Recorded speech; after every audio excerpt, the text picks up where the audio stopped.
എന്റെ കയ്യിലിരിക്കുന്ന എന്താണെന്നറിയോ? എലി, നല്ല എലി ചുട്ടതാണ്. ഇത് എലിപ്പനിയൊക്കെ വരുമായിരിക്കും ഇതൊക്കെ കഴിച്ചിട്ട്. ഞാനിത് കഴിച്ചു നോക്കൂല. പുഴുവിനെ കഴിച്ചിട്ടുണ്ട്, ഡോഗിനെ കഴിച്ചിട്ടുണ്ട്, പല രീതിയിലും പല ഡിഫറെന്റ് ആയിട്ടുള്ള സാധനങ്ങൾ കഴിച്ചിട്ടുണ്ട്. പക്ഷെ ഇതെനിക്ക് ഒരിക്കലും കഴിക്കാനോ അത് കഴിച്ചു നോക്കാനോ പറ്റുന്നു എനിക്ക് തോന്നുന്നില്ല. ഭയങ്കര ബുദ്ധിമുട്ടാണ്. അത് കണ്ടിട്ട് തന്നെ എന്താ പറയാ, ഒരു ചെറിയ കുട്ടിയാണ്, എലിക്കുഞ്ഞാണ്. അവര് വേറെ മസാല ഒന്നും ഇട്ടിട്ടില്ല, വെറുതെ അതിനെ അങ്ങ് കൊന്ന് ഇതിൽ ചുട്ടേക്കോണം. How much? 1000. Okay, for one stick. Okay, ഇവിടുത്തെ കൗച്ച എന്ന് പറയും ഇവിടുത്തെ പൈസ. അപ്പൊ അതിന് 1000 കൗച്ചയാണ് ഇവിടുത്തെ പൈസ കേട്ടോ. അയ്യോ, ഇതെങ്ങനെ ഇവര് കഴിക്കുന്നു? വേറെ ഇതൊന്നും മസാലയൊന്നും ഇല്ല. ഇത് കണ്ടിട്ട് എനിക്ക് എന്തോ പോലായിട്ട് വയ്യ, എന്റെ പൊന്നോ. നിങ്ങൾക്കൊരു കാര്യം കാണിച്ചു തരാട്ടോ. അതായത് ഈ കാണുന്ന ഇവരുടെ ഡ്രസ്സ് കണ്ടില്ലേ? ഈ കാണുന്ന ഡ്രസ്സ് എന്ന് പറഞ്ഞാൽ ഒറിജിനൽ ആയിട്ട് പശുവിന്റെ ആടിന്റെ ഒക്കെ സാധനങ്ങള് അവര് എടുത്തിട്ട് ഡ്രസ്സ് ആക്കിയിട്ടുള്ളതാണ്. ഡ്രസ്സ് കണ്ടോ, അവര് ഒറിജിനൽ സാധനം അവര് തയ്പ്പിച്ച് മുത്തൊക്കെ പിടിപ്പിച്ച് നല്ല സൂപ്പർ ആക്കിയിട്ടുണ്ട്. അവര് മുടി നോക്കിയേ, ഭയങ്കര ബ്യൂട്ടിഫുൾ ആണ് ഇവരെ കാണാന്. ബണ്ണ എന്ന് പറഞ്ഞിട്ടുള്ള ട്രൈബിലുള്ള ആളുകളാണ് ഇത്. ഒരു മുടി കണ്ടോ, അവര് റെഡ് കളറിൽ കളറൊക്കെ ചെയ്തിട്ട് ഇങ്ങനെ ആക്കും. എന്റെ കൂടെയുള്ള പുള്ളിക്കാരിയുടെ പേരാണ് ഡൊമിങ്കോഷ്. ഹായ് ഡൊമിങ്കോഷ്, നല്ല പേര് കേട്ടോ. അപ്പൊ ഒരു 5 സ്റ്റാർ ഹോട്ടൽ സ്ലം ഏരിയ ആയിട്ടുള്ള ഒരു 5 സ്റ്റാർ ഹോട്ടലിന്റെ ഉള്ളിലാണുള്ളത്. ആ ഒരു 5 സ്റ്റാർ ഹോട്ടലിന്റെ ബാത്റൂം ആണ് ഈ ഒരു പുള്ളിക്കാരുടെ വീട്. ഞാൻ കാണിച്ചു തരാം. ദേ, ഇതാണ് കിച്ചൺ. ഈ ഒരു ഏരിയ ഇത്രേ ഉള്ളൂ ഏരിയ. പുള്ളിക്കാരി ഉണ്ട്, പുള്ളിക്കാരിക്ക് 2 മക്കളുണ്ട് കേട്ടോ. ഇവിടെ അധികം സിംഗിൾ മദേഴ്സ് ആയിരിക്കും. അപ്പൊ കല്യാണം ഒന്നും അങ്ങനെ കഴിച്ചിട്ടുണ്ടാവില്ല. കണ്ടോ, നമ്മളിൽ പലരും എന്താണ് പല ഭാഗങ്ങൾക്കും എന്താണ് ട്രാവലിംഗ് ചെയ്യുന്നതാണ്, അതായത് യാത്ര ചെയ്യുന്നതാണ്. അത് നമ്മളെ നാട് വിട്ടിട്ട് ചിലപ്പോൾ കേരളം വിട്ടിട്ട് പോകും, അതിൽ ഇന്ത്യ വിട്ടിട്ടൊക്കെ യാത്ര ചെയ്യും. പക്ഷെ ആ ട്രാവലിംഗ് ചെയ്യുമ്പോൾ നമുക്ക് ഒരുപാട് പ്രശ്നങ്ങളും പ്രതിസന്ധികളൊക്കെ ഉണ്ടാവും. അതൊന്ന് എന്താ വെച്ചാൽ ചിലപ്പോൾ യാത്രയിൽ വല്ല പ്രശ്നങ്ങളും കാര്യങ്ങളും ഉണ്ടാകാറുണ്ട്. അതല്ലെങ്കിൽ നമ്മൾ ഏത് ഭാഗത്തേക്കാണോ പോകുന്നത്, അതായത് ഏത് രാജ്യത്തേക്കാണോ പോണത്, ആ രാജ്യത്ത് പോയിട്ട് താമസിക്കുമ്പോഴൊക്കെ താമസ സൗകര്യങ്ങളൊക്കെ ഇല്ലാതാവുകയും ചിലപ്പോൾ നമ്മൾ വിചാരിച്ച റൂം കിട്ടാതിരിക്കുകയും അതല്ലെങ്കിൽ ചിലപ്പോൾ നമ്മൾ എവിടെയാണോ താമസിക്കാൻ ഉദ്ദേശിച്ചത്, ചിലപ്പോൾ ഇതേമാതിരി വല്ല പരിചയക്കാരാരെയൊക്കെ വിളിച്ചിട്ട് അവിടെ താമസിക്കാൻ ചെല്ലുമ്പോൾ അവിടെ വല്ല പ്രശ്നവും കാര്യങ്ങളൊക്കെ ഉണ്ടാകുക, അങ്ങനെ പല പ്രതിസന്ധികളും എന്താണ് തരണം ചെയ്തിട്ടൊക്കെയാണ് നമ്മളെന്താണ് യാത്ര ചെയ്യാറ്. ഇപ്പം പറഞ്ഞു വന്നത് എന്താ വെച്ചാൽ നമ്മളെന്താണ് ബാക്ക് പാക്കർ അരുണിമ എന്ന് പറയുന്ന വ്യക്തിയുടെയൊക്കെ യാത്രയും കാര്യങ്ങളൊക്കെ നമ്മൾ കണ്ടതാണ്. അപ്പോൾ ഈ അരുണിമ എന്ന് പറയുന്ന വ്യക്തിയുടെയൊക്കെ വീഡിയോസൊക്കെ നമ്മൾ ഒരുവിധം നമ്മൾ കാണലുണ്ട്. അതിൽ പ്രത്യേകിച്ചൊരു ആഫ്രിക്കയിലൊക്കെ പോയിട്ട് സാഹസികമായിട്ട് ഒരുപാട് വീഡിയോസ് എന്താണ് സാഹസികമായിട്ടുള്ള വീഡിയോസൊക്കെ എടുക്കാറുണ്ട്. പിന്നെ ഒറ്റക്കാണ് ട്രാവൽ ചെയ്യൽ. കാരണം ആരെയിലൊക്കെ ഏതെങ്കിലുമൊക്കെ വണ്ടി കണ്ടു കഴിഞ്ഞാൽ അതിന് ലിഫ്റ്റ് ചോദിച്ച് കയറിപ്പോയിട്ട് അങ്ങനെയൊക്കെ യാത്ര ചെയ്യുന്ന ഒരാളാണത്. അതാണ് ആ വ്യക്തിക്ക് ഇഷ്ടം തന്നെ. പിന്നെ അതേമാതിരി തന്നെ നമ്മളെ ചിലവ് ചുരുക്കാൻ വേണ്ടിയിട്ട് എക്സ്പെൻസ് കുറക്കാനൊക്കെ വേണ്ടിയിട്ട് പല ഭാഗത്ത് ടെൻറ്റൊക്കെ കെട്ടിയിട്ടൊക്കെ താമസിക്കും. അതല്ലെങ്കിൽ ഈ പരിചയക്കാരൊക്കെ വീട്ടുകാർ കൂടി അല്ലെങ്കിൽ ഫ്രണ്ട്സുകൾ ആരെങ്കിലൊക്കെ ഉണ്ടെങ്കിൽ പോണ സ്ഥലത്ത് ആരെങ്കിലൊക്കെ ഉണ്ടെങ്കിൽ അവരെ വീട്ടിലൊക്കെ പോയിട്ടൊക്കെ താമസിച്ചിട്ട് തന്നെയാണ് ഓരോ വീഡിയോസും കാര്യങ്ങളൊക്കെ എന്താണ് നമ്മൾ സോഷ്യൽ മീഡിയയിലൊക്കെ അത് പബ്ലിക് ആക്കാറ്. അപ്പോൾ കുറച്ച് ദിവസങ്ങൾക്ക് മുമ്പ് ഇപ്പോൾ അരുണിമ ഇപ്പോൾ എന്താണ് US പോയത്, ട്രാവൽ ചെയ്തത്. അപ്പോൾ അവിടെ ചെന്നപ്പോൾ അവിടുന്ന് കുറച്ച് പ്രശ്നങ്ങളും കാര്യങ്ങളൊക്കെ ഉണ്ടായെന്നൊക്കെ പറഞ്ഞിട്ട് എന്താണ് അരുണിമ ആദ്യം ഒരു വീഡിയോ പോസ്റ്റ് ചെയ്തിരുന്നു. അതായത് അവിടെ ഒരു വീട്ടിലുണ്ടായിരുന്ന പ്രശ്നങ്ങൾ, അതല്ലെങ്കിൽ ആ വീട്ടുകാരിൽ നിന്ന് എനിക്ക് അനുഭവിച്ച അനുഭവങ്ങൾ എന്നൊക്കെ പറഞ്ഞിട്ട് എന്താണ് ആ അരുണിമ ആ വീടിന്റെ ഫ്രണ്ടിൽ നിന്നും കൊണ്ട് തന്നെ എന്താണ് ഒരു വീഡിയോസൊക്കെ എന്താണ് അപ്ലോഡ് ചെയ്തിരുന്നു. ഞാനിത് ഇപ്പൊ നിൽക്കുന്നത് US ന്യൂജേഴ്സി എന്ന് പറഞ്ഞിട്ടുള്ള സ്ഥലത്താണ്. ഞാനിതാ ഈ ഒരു ഈ വീട്ടിലാണ് ഞാൻ താമസിച്ചുകൊണ്ടിരുന്നത് കേട്ടോ. അപ്പോൾ ഈ വീട്ടില് എനിക്ക് 4 വർഷമായിട്ട് അറിയുന്ന ഒരു പുള്ളിക്കാരനാണ് ജോർജ് എന്ന് പറഞ്ഞത്. ആള് ഭയങ്കര പാവമായിരുന്നു. എന്നെ എയർപോർട്ടിൽ നിന്നൊക്കെ വിളിച്ചു. ഞാൻ ഈ പുള്ളിക്കാരൻ്റെ വീട്ടിലൊക്കെ പോയി താമസിച്ചു. അവരുടെ മക്കളുടെ വീട്ടിലും, അതായത് ആള് വലിഞ്ഞേറി വന്ന പോലെയാണ് ആള് ഇവിടെ താമസിക്കുന്നത്. അത് എനിക്കറിയില്ലായിരുന്നു. എൻ്റെ അടുത്ത് സ്നേഹത്തോടെ വിളിച്ചു ഇവിടെ വന്ന് താമസിക്കാൻ പറഞ്ഞപ്പോൾ ഒരുപാട്, നിങ്ങൾക്ക് അറിയാം, എൻ്റെ വീഡിയോയിൽ കാണുന്നവർക്കറിയാം, ഞാൻ ഒരുപാട് വീടുകളിൽ പോയിട്ട് അങ്ങനെ താമസിക്കാറുണ്ട് എന്നെ സ്നേഹത്തോടെ വിളിക്കുമ്പോൾ. സോ ഞാൻ അങ്ങനെ ഇവിടെയും വന്ന് താമസിച്ചതാണ്. പക്ഷേ അമേരിക്ക വന്ന് ഫസ്റ്റ് ഡേയിൽ 2ാമത്തെ ദിവസമാണെന്ന്. 2ാമത്തെ ദിവസം തന്നെ ഇങ്ങനെ ഉണ്ടാവുമെന്ന് ഞാൻ വിചാരിച്ചില്ല. അതായത് 2 ദിവസം ഞാൻ താമസിച്ചു. ഇതിപ്പോൾ 3ാമത്തെ നൈറ്റായി. സോ ആളാണ് എന്നെ എയർപോർട്ടിൽ നിന്ന് വന്ന് വിളിച്ചതും. അത് കഴിഞ്ഞിട്ട് ഞാൻ ഇവിടെ വന്ന്, നിങ്ങൾ കണ്ടിട്ടുണ്ടാവും, എൻ്റെ കൂടെ ന്യൂയോർക്ക് സിറ്റിയിലെല്ലാം വന്നു. ഭയങ്കര പാവമായിരുന്നു, എനിക്ക് ഭയങ്കര സ്നേഹവും കാര്യങ്ങളൊക്കെ ആയിരുന്നു. പക്ഷേ ആളുടെ മക്കളും ആളെ ട്രീറ്റ് ചെയ്യുന്ന അങ്ങനെയല്ല. ഇവിടെ ജനിച്ചു വളർന്ന മക്കളാണ്. ഒരു 20 വയസ്സുള്ള പെൺകുട്ടി വന്നിട്ടാണ് എൻ്റെ അടുത്ത് സംസാരിച്ചത്. എനിക്ക് ഇവിടെ നിൽക്കാൻ പറ്റില്ല, ഇങ്ങനെയാണെന്നെല്ലാം പറഞ്ഞു. ഞാൻ അപ്പം തന്നെ, ഇപ്പോൾ രാത്രി സമയം 12 മണിയായിട്ടുണ്ട്. അപ്പോൾ ഞാൻ 12 മണിക്ക് തന്നെ ഞാൻ അവിടെ നിന്ന് ഇറങ്ങിയിട്ടുണ്ട്. എന്താ പറയുക, എനിക്കറിയില്ല ഞാൻ ഇപ്പോൾ ഇവിടെ നിന്ന് എങ്ങോട്ടാണ് പോകാന്നുള്ളത്. എന്തായാലും ഞാൻ ഈ വീട്ടിലിരുന്നാണ് താമസിച്ചത്. അപ്പോൾ എന്താ പറയുക, എനിക്ക് ഭയങ്കര എനിക്ക് എന്നെ ഇറക്കി വിട്ടാലല്ല എനിക്ക് വിഷമം. കാരണം ആ പുള്ളിക്കാരൻ എൻ്റെ അടുത്ത് അത്രയും ഭയങ്കര സ്നേഹത്തോടാണ് എൻ്റെ അടുത്ത് സംസാരിച്ചിട്ടുണ്ടായിരുന്നത്. അപ്പോൾ അരുണിമ ഈ ഒരു വീഡിയോ പോസ്റ്റ് ചെയ്തതിന് ശേഷം ഞാനും ഈ അരുണിമയ്ക്കെതിരായിട്ടൊക്കെ ഞാനും സംസാരിച്ചു. കാരണം എന്താ വെച്ചാൽ അരുണിമ പറഞ്ഞത് ശരിയായില്ല എന്ന് പറഞ്ഞിട്ട്, അതായത് ആ വീട്ടുകാരെങ്ങനെ മോശമായിട്ട് പറയേണ്ട ആവശ്യമൊന്നുമില്ല. കാരണം ആ വീട്ടുകാരെ ഒരു തരം താഴ്ത്തുക, അതായത് ഒരു ഫ്രണ്ടാണ് അരുണിമനെ ആ വീട്ടിലേക്ക് വിളിച്ചത്. അതായത് നാല് വർഷം പരിചയമുള്ള എന്തൊരു ജോർജോ, അത്യാവശ്യം പ്രായമുള്ള ഒരാളാണ്, 60-70 വയസ്സ് പ്രായമുള്ള ഒരാളാണ്. പക്ഷെ ആ ഒരു വ്യക്തിയോട് 4 വർഷമായിട്ടുള്ള പരിചയമുണ്ട്. ആ പരിചയത്തിൻ്റെ പുറത്താണ് ഞാൻ ആ വീട്ടിലേക്ക് പോയത്. പക്ഷെ ആ ഒരു വ്യക്തി അവിടെ ഒരു അന്യനെ പോലെയൊക്കെയാണ് താമസിക്കണമെന്നൊക്കെ പറഞ്ഞിട്ട് അരുണിമ പോസ്റ്റ് ചെയ്തത്. പക്ഷെ ആ ഒരു വീഡിയോയിൽ ആ പറഞ്ഞതൊക്കെ മോശമായി എന്ന് പറഞ്ഞിട്ട് തന്നെയാണ് ഞാനൊരു വീഡിയോ ഇട്ടിരിക്കുന്നത്. അപ്പോൾ ഇതിനെതിരെ, അതായത് ഈ അരുണിമ ഈ വീഡിയോ ഇട്ടതിന് ശേഷം ആ ഒരു വീട്ടുകാരുണ്ടല്ലോ, ഇപ്പോൾ അമേരിക്കയിലുള്ള ഫാമിലി, ആ മലയാളി ഫാമിലികൾ എന്ത് ചെയ്തിരിക്കണു, അരുണിമ അവിടുന്ന് വീട്ടിൽ നിന്ന് ഇറങ്ങുന്നതിൻ്റെ മുമ്പ് അരുണിമൻ്റെ വീഡിയോ അരുണിമ അറിയാതെ തന്നെ എന്ത് ചെയ്തിരിക്കണു, അവിടെ വീഡിയോ റെക്കോർഡ് ചെയ്തിരിക്കണം, അവിടെ എന്താ സംഭവിച്ചിരിക്കണമെന്നുള്ളത്. കാരണം കുറച്ച് കഴിയുമ്പോൾ ഇങ്ങനെ എന്തെങ്കിലുമൊക്കെ പ്രശ്നം വന്നാൽ അതൊരു തെളിവ് എന്നുള്ള രീതിക്ക് തന്നെയാണ് അവർ വീഡിയോ എടുത്തത്. പക്ഷെ അവർക്കതൊരു പ്രയോജനമാവും ചെയ്തു. കാരണം അരുണിമ അവിടുന്ന് പെട്ടെന്ന് ഇട്ടെറിഞ്ഞ് പോകുന്നതും, അവിടുന്ന് അരുണിമ ഇറങ്ങി പോരുമ്പോൾ ഉണ്ടായിരുന്ന കുറച്ച് ഭാഗങ്ങളുണ്ട്, ഒരു വീഡിയോ ഉണ്ട് ആ ഒരു ഫാമിലി എടുത്തത്.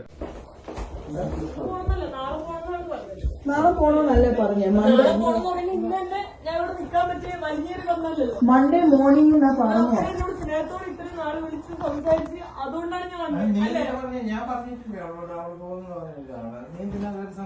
കേറി സംസാരിച്ച എന്റെ അപ്പനും അമ്മയും ഒരു കാര്യം പറയുമ്പോ അത് എന്റെ ഉത്തരവാദിത്തം അത് ചെയ്യാന്.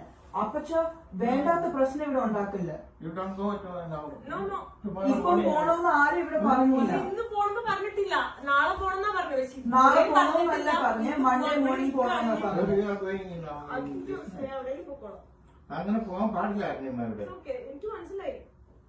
ഞാൻ ആദ്യമായിട്ടല്ല ട്രാവൽ ചെയ്യുന്നത്. ഇതന്നെ 41ാമത്തെ രാജ്യമാണ്. നിങ്ങളെല്ലാം വീഡിയോ കാണുന്നല്ലേ ഞാൻ എവിടെയൊക്കെയാ താമസിക്കുന്നത്, എന്തൊക്കെയാ ചെയ്യുന്നത്. അല്ലാണ്ട് ഇവരൊക്കെ ലോകം കാണാത്തവരല്ല ഞാൻ. ലോകം ഞങ്ങളാരും ലോകം കാണാതിരിക്കുന്നില്ല. നാളെ പോകുന്നു ഞാൻ അവരോട് പറഞ്ഞു. ഞാൻ ഓൾറെഡി പറഞ്ഞായിരുന്നു എനിക്ക് ഫ്ലൈറ്റ് ഉണ്ട്. അത് നാളെ പോണെന്ന് പറഞ്ഞില്ലേ? ഞാൻ മൺഡേ നാളത്തേക്ക് വേറെ അക്കോമഡേഷൻ നോക്കണം. മൺഡേ മോർണിംഗ് ആകുമ്പോഴത്തേക്കാണ് ഞാൻ പറഞ്ഞത്. I did not say tomorrow. Do not try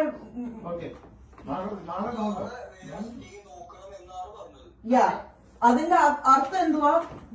എനിക്ക് നിങ്ങളുടെ നാട്ടിലുള്ള രീതിയിലല്ല ഞാൻ സംസാരിക്കുന്നത്. എന്റെ അപ്പനും അമ്മ എന്നെ സ്കൂളിൽ വിട്ട അതുപോലെയൊക്കെയാണ് ഞാൻ സംസാരിക്കുന്നത്.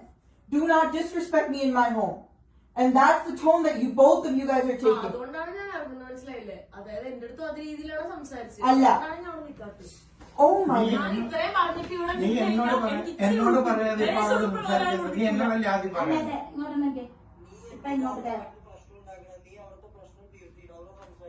ഞാൻ ജസ്റ്റ് ബായ് പറയാൻ വേണ്ടിട്ട് ആളെടുത്ത് സംസാരിച്ചു. അവർക്ക് കംഫർട്ട് അല്ല, അവർക്ക് ഓക്കെ അല്ലെങ്കിൽ നീ അവിടെ ഇറങ്ങണം. അവരുടെ വീടല്ലേ, അതല്ലേ മര്യാദ. ഈ ഒരു വീഡിയോ അമേരിക്കയിലുള്ള മലയാളി ഫാമിലികൾ സോഷ്യൽ മീഡിയയിലൊക്കെ പബ്ലിക് ആക്കിയപ്പോഴാണ് കൂടുതലായിട്ട് നമുക്ക് മനസ്സിലായത് ആരുടെ ഭാഗത്താണ് ഇപ്പോൾ തെറ്റുണ്ടായിക്കണത് എന്നുള്ളത്. കാരണം ഈ അരുണിമ എന്ന് പറയുന്ന വ്യക്തി തന്നെ പറഞ്ഞു 1-2 ദിവസം, അതായത് 3-ാമത്തെ രാത്രിയായിട്ടാണ് അവിടുന്ന് ഇറങ്ങിപ്പോയിരുന്നത്. പക്ഷെ ആ വീഡിയോയിൽ, അതായത് ഈ ഒരു മലയാളി ഫാമിലികൾ എടുത്തുണ്ടല്ലോ, അമേരിക്കയിലുള്ള മലയാളി ഫാമിലി എടുത്ത വീഡിയോയിൽ വ്യക്തമായിട്ട് പറയുന്നുണ്ട് 2 ദിവസം കഴിഞ്ഞിട്ട് പോകാനാണ് പറഞ്ഞിരിക്കണമെന്നുള്ളത്. അപ്പോൾ അതിൻ്റെ അർത്ഥം തന്നെ ഏകദേശം 3 ദിവസത്തോളം അരുണിമ അവിടെ താമസിച്ചു. അതായത് 4-ാമത്തെ 5-ാമത്തെ ദിവസം, അതായത് 2 ദിവസം കൂടി കഴിഞ്ഞിട്ട് പോയാൽ മതി എന്നിട്ടാണ് ആ ഫാമിലി പറഞ്ഞിരിക്കുന്നത്. ഇടക്കിടക്ക് പറയുന്നുണ്ട് മൺഡേ എന്നൊക്കെ പറയുന്നുണ്ട്, മൺഡേ മോർണിംഗിന് പോയാൽ മതി എന്നൊക്കെ ഉള്ളത് അവർ പറയുന്നുണ്ട്. അപ്പോൾ ഒരു 4-5 ദിവസം അവിടെ താമസിക്കാനുള്ള സൗകര്യം അവർ ചെയ്തു തന്നു. അത് അവരെ ഔദാര്യം തന്നെയാണ്. പക്ഷെ ആ ഔദാര്യം കിട്ടിയിട്ടും അതല്ലെങ്കിൽ അവരുടെ ഒരു സ്നേഹം കൊണ്ട് അവിടെ താമസിക്കാൻ പറഞ്ഞപ്പോഴും പക്ഷേ നമ്മളായിട്ട് എന്ത് ചെയ്തൊക്കെയാണ് അവരുടെ തലയിൽ ചവിട്ടിയിട്ടൊക്കെ, അതായത് അവരെ കുറ്റപ്പെടുത്തിയിട്ടൊക്കെയാണ് പിന്നെ നമ്മൾ പറയുന്നത്. അത് ഈ അരുണിമ എന്ന് പറയുന്ന വ്യക്തി പറയുന്നത്. കാരണം അവരുടെ ഒരു ഔദാര്യം തന്നെയാണ്. വേറൊരു രാജ്യത്ത് പോയിട്ട് നമുക്ക് അവിടെ താമസിക്കാനുള്ള സൗകര്യം അവർ ചെയ്ത് തരുമ്പോൾ അത് അവരുടെ ഔദാര്യം തന്നെയാണ്. അത് നമ്മൾ നല്ല രീതിയിൽ നമ്മൾക്കത് ഉപയോഗിച്ച് കഴിഞ്ഞാൽ അവരോട് നമ്മളൊരു നന്ദി അല്ലെങ്കിൽ നന്ദി പോലെ എന്തെങ്കിലും നമ്മൾ ചെയ്യണം. അതൊന്നും ചെയ്ത് കൊടുക്കുകയും ചെയ്തില്ല, പിന്നെ അവരെ കുറ്റപ്പെടുത്തിയിട്ടും കൂടി പറയുമ്പോൾ അത് എത്രത്തോളം ആ ഫാമിലിക്ക് ഒരു പ്രശ്നം, അല്ലെങ്കിൽ സമൂഹത്തിൻ്റെ മുമ്പിൽ അല്ലെങ്കിൽ നാട്ടുകാരെയൊക്കെ മുമ്പിലൊക്കെ എത്രത്തോളം അത് വിഷമം ഉണ്ടായിട്ടുണ്ടാവും. അരുണിമ അരുണിമക്ക് ഇങ്ങനെ എന്താണ് അമേരിക്കയിൽ ഇങ്ങനെ ഇഷ്യൂവും പ്രശ്നങ്ങളും കാര്യങ്ങളൊക്കെ അവിടെ ഉണ്ടായിക്കണു, അല്ലെങ്കിൽ അവിടുത്തെ ഫാമിലിയുമായിട്ട് അരുണിമക്ക് ഇങ്ങനെ ഇഷ്യൂ ആണെന്നൊക്കെ അറിഞ്ഞതിന് ശേഷം ഒരു നമ്മുടെ ടെക് ട്രാവൽ സുജിത് ഭക്തന്, അതായത് ഒരുപാട് വർഷം ട്രാവലിങ്ങും കാര്യങ്ങളൊക്കെ ചെയ്തിട്ട് നല്ല എക്സ്പീരിയൻസ് ഉള്ള ഒരു വ്യക്തിയാണ് ഈ സുജിത് ഭക്തൻ എന്ന് പറയുന്ന ആൾ. ആ വ്യക്തി നല്ല രീതിയിൽ തന്നെ, അതായത് ഈ അരുണിമൻ്റെ പേര് പറയാതെ തന്നെ അരുണിമനെ കുറിച്ചിട്ട് കാര്യങ്ങളൊക്കെ, അതായത് ആൾക്കാരെങ്ങനെ ആയിരിക്കണം, നമ്മളൊരു വേറെ രാജ്യത്ത് പോകുമ്പോൾ അവരോട് എങ്ങനെ പെരുമാറണം, അതല്ലെങ്കിൽ നമ്മൾ അവരുടെ വീട്ടിൽ താമസിക്കാൻ പോകുമ്പോൾ അവരുടെ ഔദാര്യമാണ് നമ്മൾ അവിടെ താമസിക്കണം എന്നുള്ളത്. അപ്പോൾ അവരോട് എങ്ങനെ പെരുമാറണം എന്നൊക്കെ ഉള്ളത് നല്ല രീതിയിൽ എന്താണ് സുജിത് ഭക്തൻ നമുക്ക് പറഞ്ഞു തരുന്നുണ്ട്. അപ്പോൾ എൻ്റെ വീട്ടിൽ ഞാൻ സൗജന്യമായി ഒരാളെ ഹോസ്റ്റ് ചെയ്യുമ്പോഴത്തേക്കിനും ആ ഹോസ്റ്റ് ചെയ്യുന്ന ആള് ഒരു വീട്ടിൽ വന്ന് താമസിക്കുമ്പോൾ ആ വീട്ടിലെ ആതിഥ്യ മര്യാദ എന്നൊക്കെ പറയുന്ന സംഭവം എന്ന് പറയുന്നത് ഇന്ത്യയിലാണ് ഏറ്റവും കൂടുതലായിട്ടുള്ളത്. ഇന്ത്യക്ക് പോയി കഴിഞ്ഞാൽ ആതിഥ്യ മര്യാദ എന്ന് പറയുന്നത് ഈസ് സംതിങ് ഡിഫറെൻറ്റ്. അത് വേറൊരു രീതിയാണ്. ആ ഒരു കാര്യം നമ്മൾ മനസ്സിലാക്കണം. അപ്പോൾ ആ വീട്ടിൽ വന്ന് നിൽക്കുമ്പോൾ ആ വീട്ടിലെ ഒരു അംഗത്തെ പോലെ അവിടെ താമസിക്കാൻ ശ്രമിക്കുക എന്നുള്ളതാണ് ആദ്യം എനിക്ക് പറയാനുള്ളത്. ഇനി അതല്ല, യൂട്യൂബേഴ്സ് ആയിട്ടുള്ള ആളുകൾ, ഇപ്പം നമ്മുടെ തന്നെ ഫോളോവേഴ്സ് പല സ്ഥലങ്ങളിലും ഉണ്ടാവാം. ഇപ്പം ഞാൻ പല രാജ്യങ്ങളിലും യാത്ര ചെയ്ത സമയത്ത് എൻ്റെ ധാരാളം ഫോളോവേഴ്സ് എനിക്ക് മെസ്സേജ് അയക്കാറുണ്ട്, സുജിത് ഇവിടെ വരികയാണെങ്കിൽ ഞങ്ങളുടെ വീട്ടിൽ താമസിക്കാം, you are free to come and stay with us. തീരെ പൈസ സ്പെൻഡ് ചെയ്യാതെ യാത്ര ചെയ്യുന്ന ആളുകളുണ്ട്. യൂട്യൂബിൽ നിന്ന് വീഡിയോ ചെയ്യുന്ന ആളുകൾക്ക് അത്യാവശ്യം താമസിക്കാനുള്ള ഹോട്ടൽ മുറി എടുക്കാനുള്ള പൈസയെങ്കിലും യൂട്യൂബിൽ നിന്നും കിട്ടുമെന്ന് കരുതുന്ന ഒരു വ്യക്തിയാണ് ഞാൻ. അപ്പോൾ ഈ യൂട്യൂബേഴ്സ് ആണെങ്കിലും ഇൻഫ്ലുവൻസേഴ്സ് ആണെങ്കിലും നിങ്ങൾ ഏതെങ്കിലും ഒരു സ്ഥലത്ത് പോകുമ്പോഴത്തേക്കിനും നമ്മളെ ആരെങ്കിലും ഹോസ്റ്റ് ചെയ്യുമ്പോൾ ഈ കൗച്ച് സർഫിംഗ് എന്ന് പറയുന്ന ആ ഒരു സംഭവം, അതിൻ്റെ രീതികൾ പരമാവധി പിന്തുടരാൻ ശ്രമിക്കുക. സിമ്പിളായിട്ട് പറഞ്ഞാൽ നമ്മളൊരു വീട്ടിൽ പോകുമ്പോഴത്തേക്കിനും അവർ നമ്മളെ സ്നേഹത്തോടെ ഹോസ്റ്റ് ചെയ്യുന്നതായിരിക്കാം, പക്ഷേ എന്നിരുന്നാലും അതിനെ ദുരുപയോഗം ചെയ്യാതെ അവർക്കൊരു ബുദ്ധിമുട്ട് വരുത്താത്ത രീതിയിൽ അവിടെ താമസിക്കാൻ ശ്രമിക്കുക എന്നുള്ളതാണ് എപ്പോഴും ഞാൻ ചെയ്തു പോകുന്നൊരു കാര്യം. എന്തായാലും എനിക്കൊറ്റ കാര്യം പറയാനുള്ളൂ, നമ്മൾ മറ്റൊരാളുടെ ഔദാര്യം സ്വീകരിക്കുമ്പോൾ, ഔദാര്യം തന്നെയാണ് ബേസിക്കലി അല്ലേ, നമ്മൾ വേറെ ആളുടെ അടുത്ത് പോയി സൗജന്യമായി താമസിക്കുമ്പോൾ അതൊരു ഔദാര്യം തന്നെയാണ്. ഇപ്പം ഞാൻ ട്രാവൽ ചെയ്യുമ്പോഴത്തേക്കിനും എൻ്റെ പോക്കറ്റിൻ്റെ കനവും എൻ്റെ കംഫർട്ടും അനുസരിച്ചിട്ടാണ് ഞാൻ യാത്ര ചെയ്യുന്നത്. എനിക്ക് ഒരു റൂം എടുക്കാനുള്ള സാമ്പത്തികമുണ്ടെന്നുണ്ടെങ്കിൽ റൂം എടുക്കാനുള്ള സാമ്പത്തികം എനിക്കുണ്ട്. ഇപ്പോൾ റിയൽ ട്രാവലേഴ്സ് എന്ന് പറഞ്ഞ ഒരാളാണെന്നുണ്ടെങ്കിൽ നീ എന്തിനാണ് പോവുക പിന്നെ യൂട്യൂബ് ചാനലും കൊണ്ട് നടക്കുന്നത്? നീർക്ക് ട്രാവൽ ചെയ്താൽ പോരെ, നീ യൂട്യൂബിൽ വീഡിയോ ചെയ്യുന്നത് എന്തിനാ? യൂട്യൂബിൽ വീഡിയോ ചെയ്യുന്ന ആളുകളെല്ലാം യൂട്യൂബേഴ്സ് തന്നെയാണ്. ഞാനൊരു യാത്രികനാണെന്ന് പറയാമെന്നുണ്ടെങ്കിലും ഞാനൊരു യഥാർത്ഥ യാത്രികൻ എന്ന് എനിക്ക് പറയാൻ പറ്റില്ല. ഞാനൊരു യൂട്യൂബറാണ്, ഒരു ട്രാവൽ വ്ളോഗറാണ്, അല്ലെങ്കിൽ ട്രാവൽ ഇൻഫ്ലുവൻസറാണ് എന്ന് പറയാം, അല്ലെങ്കിൽ ട്രാവൽ യൂട്യൂബറാണ്. എനിക്ക് യാത്രകൾ ഇഷ്ടമുള്ളത് കൊണ്ട് ഞാൻ അതിനെ ഒരു പ്രൊഫഷനാക്കി മാറ്റി. നിങ്ങൾ അത്ര റിയൽ പാഷനേറ്റ് ട്രാവലർ ആണ് എന്ന് നിങ്ങൾ സ്വയം പറയുന്നുണ്ടെങ്കിൽ നിങ്ങൾ യൂട്യൂബ് വീഡിയോ എന്തിനാ ചെയ്യുന്നത്? നിങ്ങൾക്ക് ട്രാവൽ ചെയ്താൽ പോരെ. അപ്പോൾ നിങ്ങൾക്ക് യൂട്യൂബിൽ നിന്ന് വീഡിയോ ചെയ്ത് വരുമാനം കിട്ടുകയും വേണം, അതൊട്ട് സ്പെൻഡ് ചെയ്യാനും പറ്റത്തില്ല എന്നുണ്ടെങ്കിൽ പിന്നെ എന്നാണ് ചെയ്യുക? ഒന്നും ചെയ്യാൻ പറ്റില്ല. സുജിത് ഭക്തൻ പറഞ്ഞ കാര്യം വളരെ ക്ലിയർ ആണ്. കാരണം എന്താ വെച്ചാൽ ഭയങ്കര, അതായത് ആ പറഞ്ഞത് തന്നെയാണ് ശരി. കാരണം നമ്മളൊരു സ്ഥലത്തേക്ക് അല്ലെങ്കിൽ വേറെ രാജ്യത്തേക്ക് നമ്മൾ ട്രാവൽ ചെയ്യുമ്പോൾ നമ്മളെ കയ്യിൽ ആദ്യം പൈസ ഉണ്ടോ എന്ന് നോക്കണം. പൈസ ഉണ്ടെങ്കിൽ നമ്മൾ എന്ത് ചെയ്യണം, അതിനനുസരിച്ച് റൂമും കാര്യങ്ങളൊക്കെ എന്താണ് എടുത്തിട്ട് വേണം നമ്മൾ ട്രാവൽ ചെയ്യാൻ. കാരണം എന്താ വെച്ചാൽ യൂട്യൂബിൽ ഇടാൻ വേണ്ടിയിട്ട് ട്രാവൽ ചെയ്യണു, നമ്മൾ യൂട്യൂബിൽ അപ്ലോഡ് ചെയ്യണു, അതിൽ നിന്ന് നമുക്ക് വരുമാനം കാര്യങ്ങളൊക്കെ വരുന്നുണ്ട്. അങ്ങനെയൊക്കെ വരുമാനം കാര്യങ്ങളൊക്കെ വരുമ്പോൾ എന്താണ്, നമ്മൾ നല്ല രീതിയിൽ റൂമും കാര്യങ്ങളൊക്കെ എടുത്തിട്ട് എന്ത് ചെയ്യണം, നമ്മൾ എന്ത് ചെയ്യണം, ട്രാവലിങ്ങും കാര്യങ്ങളൊക്കെ ചെയ്യാൻ.